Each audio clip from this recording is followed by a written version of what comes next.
एक हमें बात एक और समझाई जा रही है इस बजट में कि जी हमने बहुत ज़्यादा पैसे दे दिए हैं हमने डिफेंस में और हमने तालीम के ऊपर हमने कोई पैसे नहीं दिए। इसमें समझने वाली बात यह है कि तालीम 18वीं तरमीम के बाद बहुत सारी चीज़ें प्रोविंसेस ने ख़र्च करनी होती हैं। मतलब तालीम का जो ख़र्चा है वो प्रोविंसेस उठाएंगे, हम जो उठाएंगे जो फेडरल जो अभी बजट है ये फेडरल का बजट है, ये वफाकी बजट है। वफाकी बजट का मतलब है कि वो इंस्टीट्यूशंस तालीम के जो वफाक के साथ हैं, ये उसका बजट है।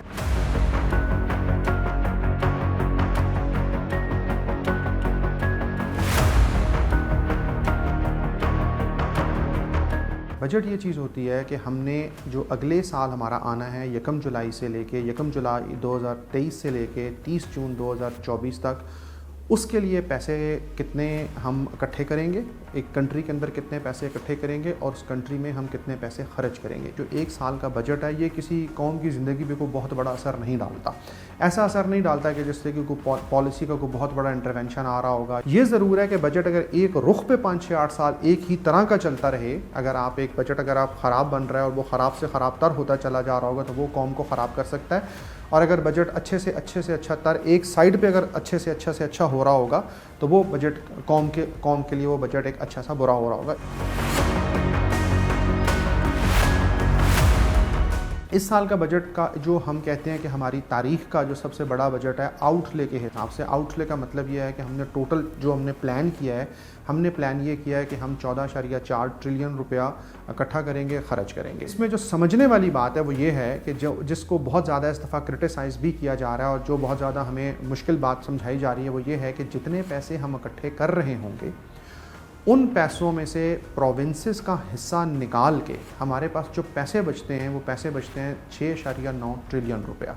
और हमारा जो इंटरेस्ट पेमेंट है इस साल वो है 7.3 ट्रिलियन रुपया। तो हमने प्रोविंसेस को दे दिया, उसके बाद जो हमारे पास बच गया उससे ज़्यादा हमने सिर्फ इंटरेस्ट पेमेंट में देना है। अभी डिफेंस का ख़र्चा बाकी बचता है, अभी पेंशन्स पीछे रहती हैं, अभी सिविल गवर्नमेंट जो हमने चलानी है, तनख्वाहें शनख्वाहें लेनी है वो पीछे पड़ी हुई हैं। अभी हमने जो हमारे कज़ाई फिस्कल एक्सपेंडिचर्स हैं, जो हमने SOEs के लासेस हमने जो बर्दाश्त करने हैं वो पीछे पड़े हुए हैं। इसके अलावा जो बाकी छोटे मोटे और हमारे खर्चे, हमने ग्रांट्स देनी है, हमने इधर उधर की चीज़ें करनी है, वो भी पीछे पड़े हुए हैं। यानी कि ये सारे का सारा डेफिसिट में जाएगा, ये सारे के सारे कर्जे में जाएगा। इसका मतलब ये हुआ कि हमें तकरीबन 6.9 ट्रिलियन का डेफिसिट बर्दाश्त करना पड़ेगा। 7.2 ट्रिलियन रुपया हमने पिछले साल टैक्सेस से इकट्ठा किया था, FBR ने इकट्ठे किया था और इस दफ़ा हमने टारगेट रखा है 9.2 ट्रिलियन का। 9.2 यानी कि 2 ट्रिलियन का हम जंप लेके आए हैं इस साल में। बहुत बड़ा जंप है ये वाला, लेकिन हमने कहीं पे अपना प्लान शो नहीं किया है कि ये पैसे आएंगे कहाँ से। तो इसका मतलब ये है कि ये जो ख़र्चा तो हमने शो करा दिया कितना ख़र्चा होगा, ये तो ख़र्चा होगा ही होगा। यानी कि बड़ा पेमेंट हमने किया इंटरेस्ट रेट का, जो हमने इंटरेस्ट पेमेंट्स करनी है 7.3 ट्रिलियन का। और इसमें भी जो इंपॉर्टेंट बात यह है कि हमने दो बड़ी असम्पशंस ली हैं। एक असम्पशन ये ली है कि हमने 21% इंटरेस्ट रेट जो पॉलिसी रेट है उसको काउंट किया और 290 रुपये का डॉलर काउंट किया। अगर डॉलर 290 रुपये से ऊपर जाता है तो ये इंटरेस्ट पेमेंट ज़्यादा हो जाएंगी। अगर इंटरेस्ट रेट 21% से ऊपर जाता है तो भी ये इंटरेस्ट रेट हमारा इंटरेस्ट पेमेंट हमारी ज़्यादा हो जाएंगी। तो इसका मतलब ये हुआ है कि हमने जो रेवेन्यू, हम जो एक्सपेंडिचर शो कर रहे हैं वो हम कम से कम शो कर रहे हैं और जो हमने रेवेन्यू शो की है हमने ज़्यादा से ज़्यादा शो करी है। यानी कि अल्टीमेटली होगा क्या कि जैसे कि ये 2024 क्लोज हो रहा होगा, हमारे पास रेवेन्यूज़ जो हमने शो कराई हैं ये इससे भी कम आ रही होंगी और जो एक्सपेंडिचर्स हम शो करा रहे हैं ये इससे भी ज़्यादा आ रहे होंगे। हमारे डिफेंस एक्सपेंडिचर 1.8 ट्रिलियन के हैं। मॉनेटरी टर्म में देखें तो यस, हमने एक बड़ा चंक हमारा आ रहा है, बड़ा पैसे हम दे रहे हैं, बड़ा चंक हमारा खर्च हो रहा है डिफेंस एक्सपेंडिचर के ऊपर, मिलिट्री एक्सपेंडिचर के ऊपर। लेकिन अगर आप इसको डॉलर टर्म में देखें, आप इसको परसेंटेज ऑफ GDP में देखें, आप इसको बाकी किसी रेशो के साथ मेजर करके देखें तो ये आपको दुनिया के बाकी नंबरों से को बहुत ज़्यादा आउट नज़र नहीं आएगा। अगर आप दुनिया का ओवरऑल एक ग्लोबल एवरेज ले लें तो आपको मिलिट्री एक्सपेंडिचर नज़र आएगा 2.2% का, और हमारा भी 2.2% ऑफ द GDP वो पूरी दुनिया एक ग्लोबल, कुछ कंट्रीज से ज़्यादा खर्च कर रहे होंगे, कुछ कंट्रीज से कम खर्च कर रहे होंगे। एक हमें बात एक और समझाई जा रही है इस बजट में कि जी हमने बहुत ज़्यादा पैसे दे दिए हैं हमने डिफेंस में और हमने तालीम के ऊपर हमने कोई पैसे नहीं दिए। इसमें समझने वाली बात यह है कि तालीम 18वीं तरमीम के बाद बहुत सारी चीज़ें प्रोविंसेस ने ख़र्च करनी होती हैं। मतलब तालीम का जो ख़र्चा है वो प्रोविंसेस उठाएंगे, हम जो उठाएंगे जो फेडरल जो अभी बजट है ये फेडरल का बजट है, ये वफाकी बजट है। वफाकी बजट का मतलब है कि वो इंस्टीट्यूशंस तालीम के जो वफाक के साथ हैं, ये उसका बजट है। अगर आप टोटल इसका करेंगे जिससे कि बाकी प्रोविंसेस का आएगा तो ये तकरीबन आपको रफली एक बड़ा नंबर नज़र आएगा। जो नंबर हमें नज़र आ रहा है इस नंबर से बड़ा नंबर नज़र आएगा, लेकिन अगर सारा सम अप करेंगे तो ये तकरीबन 2.5, 2.6, 2.7% ऑफ द GDP होगा। यानी कि जो आपको मिलिट्री का नंबर नज़र आ रहा है ये मिलिट्री का नंबर सिर्फ फेडरल ने खर्च करना होता है। पाकिस्तान की जो हिस्टोरिकल बजट का जो ख़राब होना, जैसे मैं कह रहा था ना शुरू में कि अगर आप एक रुख पे चलते चले जाएं ख़राब से ख़राब होते रहे मुसलसल बजट, तो वो आपकी शायद ज़िंदगी पे असर डालता है। तो मेरे नज़दीक पाकिस्तान का जो बजट ख़राब होना शुरू हुआ वो लेट 70s में ख़राब होना शुरू हुआ या बिल्कुल अर्ली 80s में ख़राब होना शुरू हुआ, जहाँ पे हमने हमारे डेवलपमेंटल एक्सपेंडिचर मुसलसल कम होते चले जा रहे हैं। अगर आप वहाँ से एक ग्राफ बनाएं तो आपको बिल्कुल एक नेगेटिव ट्रेंड नज़र आएगा, और वो ये पैटर्न आप पिछले 20-30 सालों में मुसलसल देख रहे हैं। डेवलपमेंटल एक्सपेंडिचर वो होते हैं कि जो आपकी मुल्क की तरक्की के लिए एक्सपेंडिचर्स जो खर्चे किए जाते हैं, नए रोड्स बनाए जाते हैं, नई सड़कें बनाए जाते हैं, नए एसेट्स आपके क्रिएट किए जाते हैं, नए आपकी चीज़ें बनाई जाती हैं, उसको हम डेवलपमेंट एक्सपेंडिचर कहते हैं।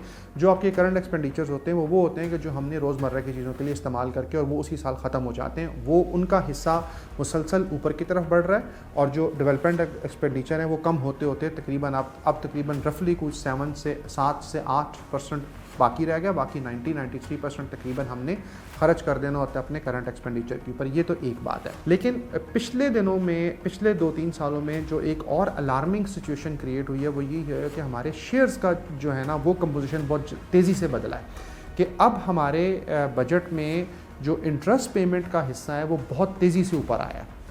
जो कि हमने डेट सर्विसिंग करनी है या जो हमारी इंटरेस्ट पेमेंट्स हैं वो बहुत तेज़ी से ऊपर आई है। मिसाल के तौर पे यानी कि जो आम समझाने वाली बात है वो ये है कि अगर आपकी 14.4 ट्रिलियन का बजट है, 14.4 ट्रिलियन में से 7.3 ट्रिलियन आपने दे दिया इंटरेस्ट पेमेंट्स के लिए, 1.8 ट्रिलियन आपने दे दिया डिफेंस के लिए, ये तकरीबन बनता है 9.78 ट्रिलियन रुपया।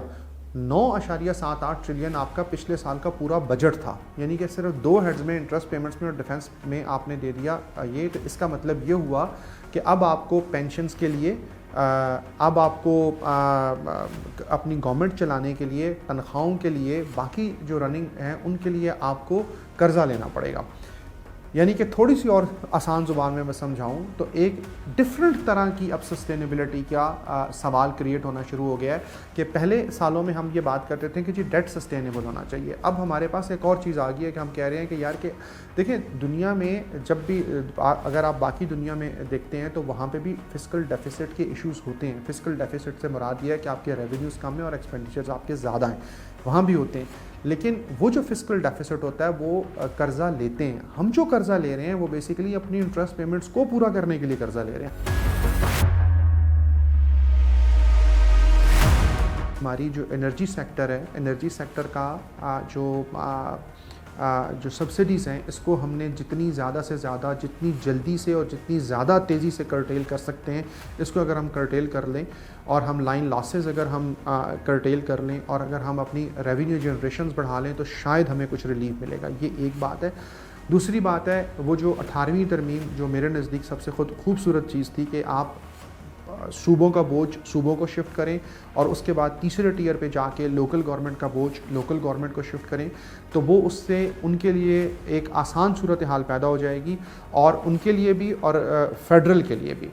तो आप ज़रा बेहतर सूरत हाल में आ जाएंगे। और तीसरी चीज़ इसमें यह है कि अगर आपको समझ आ रही है, अगर लोगों को अगर जो हमारे वो जो कॉरिडोर्स ऑफ द पावर में लोग बैठे उनको समझ आ रही है कि यार इंटरेस्ट पेमेंट्स बहुत ज़्यादा हो गई हैं, तो आप किसी न किसी तरह से जो डोमेस्टिक डेट है इसकी रीस्ट्रक्चर की बातें शुरू करें कि इसको ज़रा सा दोबारा रीथिंक कर लें। जो हम जिस रेट पे हमने वो टैक्स इंटरेस्ट रेट लिए कर्ज़ा लिया हुआ है, डोमेस्टिक डेट लिया हुआ है, तो हम इसको डेट रीस्ट्रक्चरिंग की बातें क्यों नहीं कर रहे हैं। अगर आप रेवेन्यू नहीं बढ़ा पा रहे हैं तो आप अपने एक्सपेंडिचर्स कट करें। एक्सपेंडिचर वो जो हम शुरू में बात कर रहे थे 18वीं तरमीम के थ्रू ये कहा गया था कि हम सूबों का बोझ सूबों को देंगे। तो ज़रा आप किसी वक्त बैठ के हिसाब लगा लें कि 2010 से लेके 22 तक 23 तक हमने कितने मज़ीद डिपार्टमेंट्स ऐड कर लिए हैं, उन मज़ीद डिपार्टमेंट में से हमने कितने लोग और भर्ती कर लिए हैं, उनमें से MP1 लेवल के ऑफ़िसर्स कितने हैं, उसमें MP2 लेवल्स के ऑफ़िसर्स कितने हैं। हमने अगर कोई प्रोजेक्ट शुरू करना होता है तो प्रोजेक्ट हम इस तरह से शुरू करते हैं कि इस प्रोजेक्ट ने ज़िंदगी में कभी ख़त्म नहीं होना होता, अभी प्रोजेक्ट शुरू नहीं हुआ होता तो हम पहले उसके लिए गाड़ियाँ ख़रीदते हैं, लैपटॉप ख़रीदते हैं, AC ख़रीदते हैं, ये सारा गवर्नमेंट के चक्कर में आ जाते हैं। प्रोजेक्ट पता नहीं कब शुरू होना है, लेकिन ये चीज़ें पहले आनी शुरू हो जाती हैं। तो कम से कम अपने एक्सपेंडिचर्स को रीथिंक करना शुरू करें, और ये सारा उस वक्त होगा जिस वक्त आप एक स्ट्रॉन्ग पोलिटिकल विल से ये शो करने की कोशिश करेंगे कि यार अब मुल्क को ठीक होना चाहिए, तो ये उसी वक्त होगा, उससे पहले ये ना होने वाली बातें हैं सारी। आप इंडिया को देख लें फॉर एग्ज़ाम्पल कि आपने 1990 में मनमोहन सिंह ने पार्लियामेंट में खड़े होकर कहा था कि अब हम ठीक होना चाहते हैं, दुनिया जान ले कि हम जाग गए हैं, और उसके बाद वो ठीक होना शुरू हुए तो वो उन्होंने एक लाइसेंस राज ख़त्म किया और उसके बाद बिज़नेस को ग्रो कराया और वो ग्रो होता चला गया। आप इंडोनेशिया की मिसाल ले लें, वहाँ पे इंडोनेशिया ने किस तरह से ग्रो कराया। आप इंडोनेशिया में भी मिलिट्री बैठी थी। आप साउथ कोरिया को ले लें, जनरल पार्क मिलिट्री का आदमी था, उसने मिलिट्री से उठाया। आप चाइना को देख लें, वो एक सोशलिस्ट जगह, एक वो उससे आया है, सोशलिस्ट पार्टी का एक लीडर था, लेकिन उसने उस कंट्री को ग्रो कराने में मदद दी है। कहने का मतलब यह है कि आप मनमोहन जैसा टेक्नोक्रेट देख लें, आप कोई सियासी लीडर देख लें, आप कोई मिलिट्री का आदमी देख लें, आप कोई बिज़नेस टाइकून देख लें, अगर एक दफ़ा स्ट्रॉन्ग विल बना के शुरू करें कि आप इस कंट्री को ग्रो कराना है, आपके पास एक स्ट्रॉन्ग इकनॉमिक प्लान मौजूद है, और उस स्ट्रॉन्ग इकनॉमिक प्लान पे अगर आप 5, 7, 8, 10 साल अमल कर सकते हैं तो आपका कंट्री ग्रो कर जाएगा। मैं एक और आखिरी बात ये करने लगा हूँ कि देखें, मैक्सिको ने जिस वक्त आपको पीसो क्राइसिस, तकीला क्राइसिस सबको याद होगा, जो लोग पढ़ते हैं सब्जेक्ट को, तो उस वक्त जब वो डिफ़ॉल्ट करने लगा तो उसके फाइनेंस मिनिस्टर ने खड़े होकर कहा था कि मुझे $25 बिलियन चाहिए कि मुझे इकॉनमी को ग्रो कराने के लिए। तो उसने, किसी ने कहा था यू मीन $25 मिलियन, तो उसने कहा था मिलियन नहीं, $बिलियन, $25 बिलियन। तो जिस वक्त उसने अपना इकनॉमिक प्लान सामने रखा कि मैं ये काम करूँगा तो इससे मेरी इकॉनमी ठीक हो जाएगी, तो लोगों ने उसको $50 बिलियन दिए थे। वो लोगों से मुराद इंटरनेशनल कम्युनिटीज़ ने उसने $50 बिलियन दिए थे। और आज देख लें मैक्सिको कहाँ खड़ा हुआ है, वियतनाम कहाँ खड़ा हुआ है, बांग्लादेश कहाँ खड़ा हुआ है। ये सारे वो लोग हैं जिन्होंने एक रुख पे 15, 20, 30 साल मेहनत की है, और उस एक रुख पे मेहनत करते हुए उन्होंने पहले अपने मसले को समझा है। हमारी ग्राउंड रियलिटी शायद इनसे ज़रा सी डिफरेंट होगी, लेकिन अगर हम पहले ठंडे दिल से पहले समझें कि यार हमारे मसाइल हैं क्या, और वो सबको पता है कि हमारे क्या मसाइल हैं।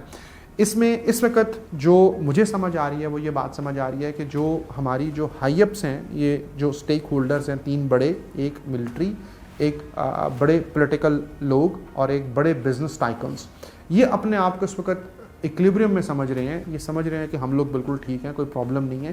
जिस वक्त तक ये दिल बड़ा नहीं करते अपना, और ये एक दफ़ा इसको रीथिंक नहीं करते सारे मॉडल को, उस वक्त तक हम शायद ऐसे चलते रहेंगे। और इसको ठीक करने के लिए एक बड़ी स्ट्रॉन्ग हमें पॉलिटिकल विल चाहिए। तो मेरा नहीं ख्याल है कि 8-10 साल के बाद हम इतने बुरे हालात में होंगे अगर हम इसको ठीक करने की कोशिश करेंगे। Thank you for watching the full video. आप में से बहुत से ऐसे लोग हैं जिन्होंने शायद हमारा यूट्यूब चैनल सब्सक्राइब नहीं किया। So if you want to support independent journalism and watch more meaningful content, please subscribe to our YouTube channel.